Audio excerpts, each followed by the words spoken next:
hello friends welcome to my mini blog আজি হৈছে 4 জানুৱাৰী আৰু বাহঁতক মাতিছোঁ আজি লাঞ্চ কৰিবলৈ যিহেতু যোৱাকালি মোৰ বাৰ্থডে আছিলে যিহেতু আমি ৰেচিপিছত পাৰ্টি দিছিলোঁ বাহঁত আহিব নোৱাৰিলে পোৱালিটো অকণমান গা বেয়া হৈ আছিল সেয়েহে তো আজি আহি গ'ল বাহঁত আৰু এইফালে লাঞ্চত আছে মটন চিকেন কাষ্টাৰ্ড এইফালে ভাত আৰু আপোনাৰ পাপৰ চেলাড এই গোটেইখিনি আৰু ইফালে বায়ে বনাইছে বাকে বনাব দিছোঁ কাৰণ মোৰ মটনটো বৰ এটা খাছ নহয় ইফালে আমি পোৱালিৰ লগত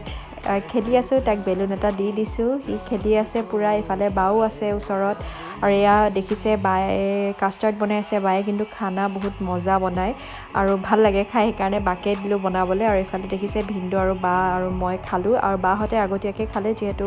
আজি বৃহস্পতিবাৰ সেয়েহে বাহঁতে ভেজ খায় মানে মোৰ সৰু বাহঁতে আৰু তাৰপিছতে ৰেষ্ট লৈ বাহঁত যাব ওলালে আৰু মোৰ হাজবেণ্ডো নাই তেখেত অফিচত আছে আৰু ভিডিঅ'টো চাই ভাল পালে লাইক কমেণ্ট শ্বেয়াৰ ছাবস্ক্ৰাইব কৰি দিব বাই